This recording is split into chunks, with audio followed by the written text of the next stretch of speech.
Hey guys, hope you're having a good day. In this video, you'll find a lesson on how to divide using the standard algorithm, aka long division. I'll talk about a common strategy used prior to learning the standard algorithm, and then try to show the relationship between the two methods. The objective of this lesson is to help you be able to divide whole numbers with and without remainders efficiently and accurately. Let's get into it. All division problems have three main components to them. First, we have the dividend. The dividend is typically the total amount you have of something. In many cases, it's the larger number, but not always. Next, we have the divisor. This typically represents the amount of groups that you're splitting the dividend into. Imagine if you had 7,568 pieces of candy and 8 people wanted to share them. You'd split it into 8 groups. The divisor here is 8, while the dividend is 7,568. Next, we have the quotient. The quotient represents the answer to a division problem, or how many of something there is in each group. If we had 7,568 pieces of candy and split into 8 equal groups for 8 people, each person would get exactly 946 pieces of candy here. Last but not least, we have the remainder. In this case, it's 0. If you can split the dividend evenly among the divisor, you won't get a remainder. Otherwise, you'll have a remainder and deal with it by using a fraction or a decimal. Don't worry, I'll talk more about that later. Now let's talk about partial quotients. Similarly, for partial products of multiplication, it's important to understand that 7,568 can be rewritten in an expanded notation. Similarly to the partial products of multiplication, we're going to be writing out a bunch of zeros to reserve place values to help you develop a good number sense. Now let's see how the problem is set up. First, we notice how 7,568 is written underneath this bar. In addition, you will see the divisor, 8, here on the left side. When we use the partial products method, as well as the standard algorithm, this will be consistent. To begin, we're going to see how many times this 8 fits into this 7 here. Now you got to ask yourself, how many times does 8 fit into 7,000? Well, 9 times 8 is 72, with 2 extra zeros, that's 7,200. That's still too much. I hope we could agree that since 8 times 8 is 64, 8 times 800 will be 6,400. We'll subtract 6,400 from 7,568 to see how much more we have to work with here. The remainder here is 1,168. Now we should ask ourselves, how many times does 8 fit into this number? What about 8 times 100? Well, 8 times 100 is 800. That's definitely less than 1,168. So let's write down 100. It's a nice easy number to use. 8 times 1 is 8, and we have 2 extra zeros here to make it 800. Alright, so far, if you take a look on the right side, we have 800 and 100, which means that we know that 8 fits into this large dividend at least 900 times. Let's see what we're left with here. Let's subtract these to find a remainder. We have 368. Now we're going to repeat the process again. How many times does 8 fit into 368? Now let's do some mental math here. Hopefully we know 8 times 30 would be 240, because 8 times 3 is 24. 8 times 4 would be 32, so 8 times 40 would be 320. That seems pretty good to me. So let's put a 40 here. 40 times 8 is 320. And we can subtract that to get a remainder of 48. Now that we finally have a remainder that has 2 digits, this becomes a little bit easier to do mentally. We know our multiplication fact, 8 times 6 is 48, so this is going to be the next partial quotient. 6 times 8 is 48, and when we subtract, we actually get a remainder of 0. The remainder of 0 does signify that 8 is a factor of 7,568, or rather, it fits in perfectly. The sum of these partial quotients result in 946, or the quotient of the original problem. What's nice about the partial quotient method is the fact that you don't have to use the same numbers as me. If you wanted to go by 100s each time, you would just have a longer list of numbers to add up at the end. However, the more efficient you get at this method, you'll choose larger numbers so that you have less to add up at the end. That brings us to the standard algorithm method. Just like the standard algorithm for multiplication is a more efficient method than partial products, the standard algorithm for long division is also more efficient and less writing than the partial quotients method. Notice the layout of the problem is exactly the same, we just don't have a column of numbers to the right. The setup of the problem is exactly the same, we just don't have numbers that we're going to be adding on the right side. Instead, we're going to condense it all in the middle here. Similarly to the partial quotients method, we're going to just look at one digit at a time. We'll start with the 7 here. I'm going to use this gray box here to kind of hide all the other numbers. We begin by thinking how many times does 8 fit into 7? Since we know 8 times 1 is 8, we know it can't fit in one whole time. If that's the case, we'll put a 0 up here to say it fits in 0 times. Now that we've considered the 7, let's consider the 5 with it. We're going to repeat the process now and see how many times 8 goes into 75. We know 8 times 9 is 72, and we know 8 times 10 is 80. When using the standard algorithm, we have to see how many times we can fit in without going over. In this case, we're going to put a 9 here in the quotient because we know it fits in 9 times.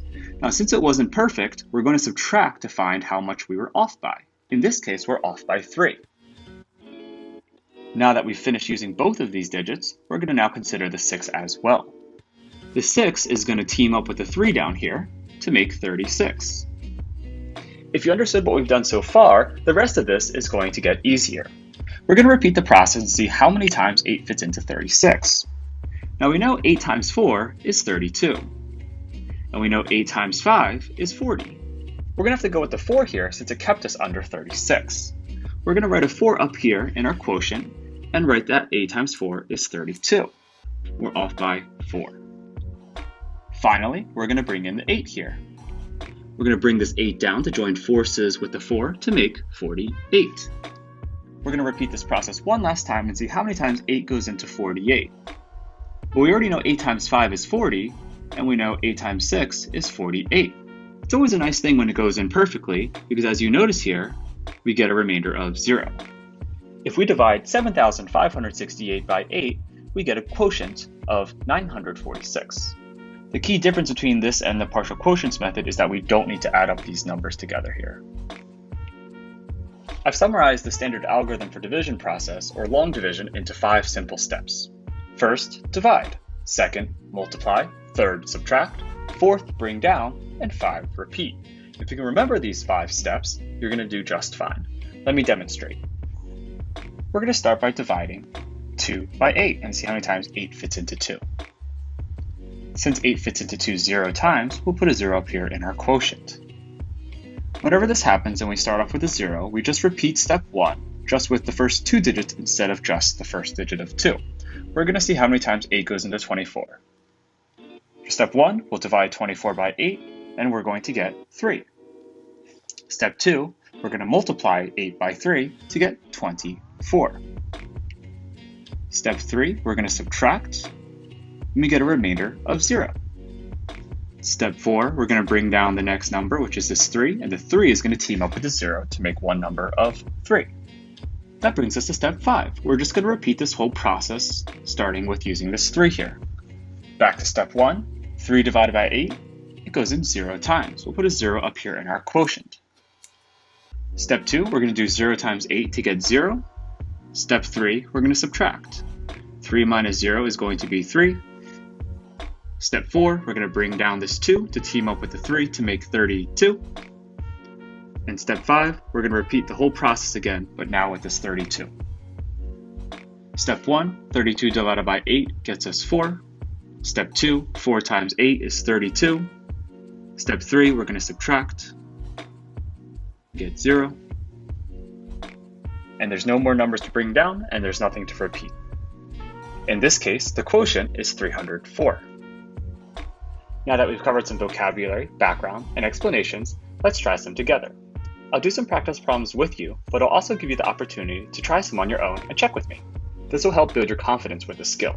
In example 1, we're going to divide multi-digit by single-digit numbers, and there will be no remainders.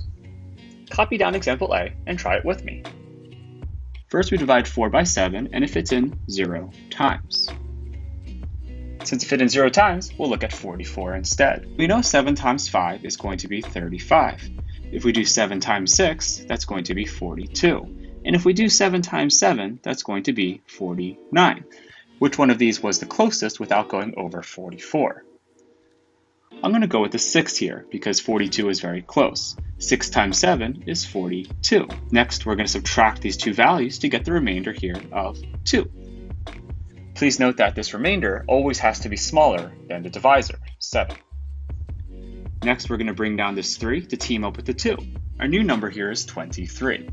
We repeat the whole process, 23 divided by 7. We know 7 times 3 is going to be 21. If I do 7 times 4, that's going to be 28. Since that's too much, we have to go with the 3. We'll write 3 up here in our quotient and multiply. 3 times 7 is 21. Let's see how far off we were. If we subtract, we see that we were off by 2. This is good because it's less than 7. If you ever get a remainder greater than 7, you have to go back and check your work. Finally, we're going to bring down this 8, and that 8 is going to team up with the 2 to make 28. We're going to repeat the process one last time. 28 divided by 7, that happens to be 4.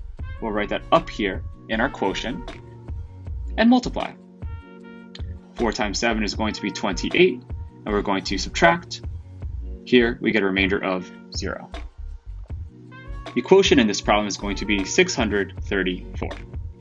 If you wanted to check this, you could multiply 634 by 7, and you will get 4,438. Pause the video to copy the problem down, and unpause it when you're ready to try it with me. First, we divide 2 by 4, and we realize 4 fits in 0 times. Now we look at the 24. 24 divided by 4 goes in 6 times. Put a 6 up here in our quotient. The quotient here is going to be 607. Now that we've done a couple together, it's time for you to try one on your own. Pause the video and try this next example. If you want to, feel free to skip back to earlier parts of the video for help. When you're ready, unpause the video to see the detailed work and answer. When you divide 4,235 by 5, you should get a quotient of 847. If you got it, awesome job. If you made a mistake, don't worry, you're here to learn. I'm here to support you until you find success. Let's try one more similar example. Pause the video and give it a try. When you're ready, unpause it to check your work. The quotient of 55,842 and 6 is 9,307. Now let's move on to example 2. Here, we'll multiply multi-digit by double-digit numbers. There still won't be any remainders, but the process is going to be the same. Let's try one together here. Pause the video and copy this problem down and try it with me. First, we see how many times 13 fits into 1, and it goes in 0 times. Then, we see how many times 13 goes into 12, and we realize it does not fit in a whole number of times. After that, we see how many times 13 fits into 126. It definitely fits in, but how many times? On the side here, I'm going to write down a few pieces of information that I do know. I do know 13 times 10 is 130. This is too much, so we do 13 times 9. Now you could do this multiplication out, or you can realize that we have 1 less 13. 13 less than 130 is going to be 117. This is below 126, so we like that. Put a 9 up here in our quotient. 9 times 13 is 117. We're going to subtract that to see how close we were and how much we have left. 126 minus 17 happens to be 9. Next, we're going to bring down this 4 to join the 9 to make the number 94. This is where we repeat the entire process. Now we're going to see how many times 13 goes into 94. We already know 13 times 9 is too much, so we should go a little bit smaller. 13 times 8, you could do the multiplication out, but it should be 1 less 13 than 117. That makes 104. That's still too much. 13 less than 104 should be 91. Hey, this is less than 94. This is good. We're going to put a 7 up here in our quotient. 7 times 13 is 91. We'll subtract this from 94 to see what our remainder is, and we get 3. Finally, we're going to bring down this 9 over here to join the 3 to make 39. We're going to do this process one last time. We're going to divide 39 by 13 and see how many times it fits in. Well, I do know 13 times 2 is 26, and 13 times 3 is 39. Oh, it goes in perfectly.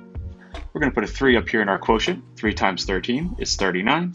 We're going to subtract to see what we're left with. It turns out we have no remainder. The quotient here is 973. Let's try one more together before you try some on your own. Pause the video and copy the problem down, then try it with me. First, we're going to see how many times 54 fits into 4, and it fits in 0 times. We move over to see how many times it fits into 48, and it still doesn't fit in.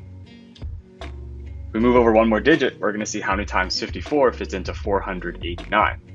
On the side here, I'm going to do 54 times 10 because I know that's already 540. Now, instead of subtracting 54 each time, some of you may prefer to just do the multiplication. If we know 10 is too much, we could try 9. 54 times 9, this is going to be a 6. We'll carry the 3 here. 9 times 5 is 45, plus 3 is 48. Since 486 is less than 489, we're going to go with 9 here.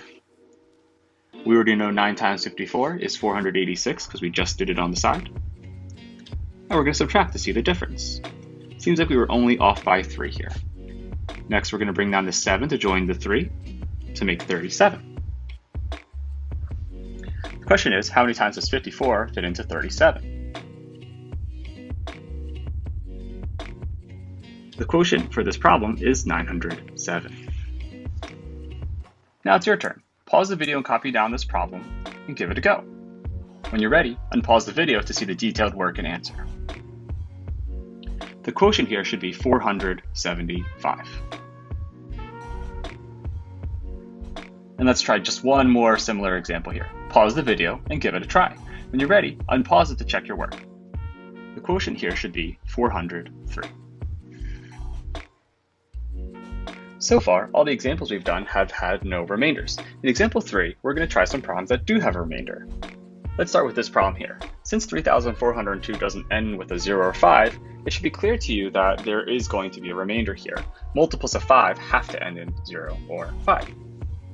So let's go through the process here. How many times does 5 fit into 3?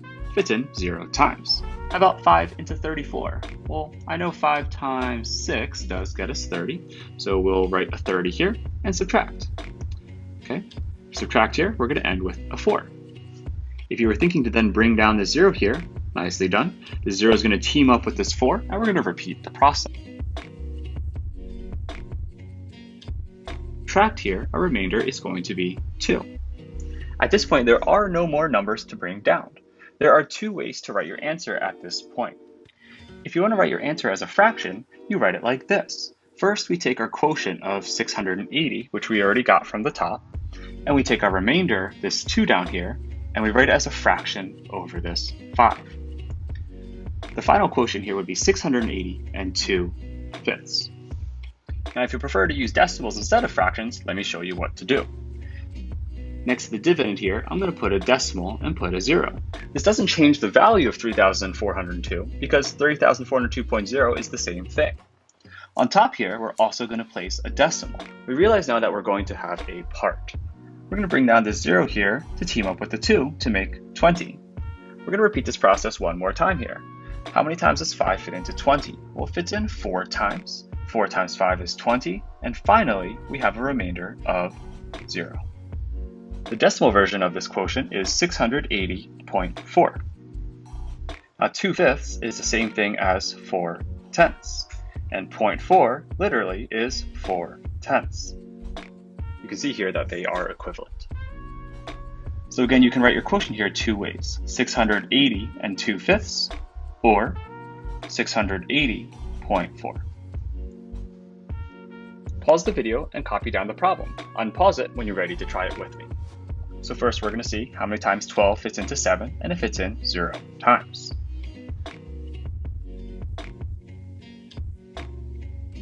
Now for the fraction, if you were thinking of writing 650 and 6/12, you're on the right track there. You can just simplify this just a little bit more to make it 650 and a half. Again, remember, we're saying we're taking the 6 and putting it out of 12. And if you want the decimal version, do you remember what to do?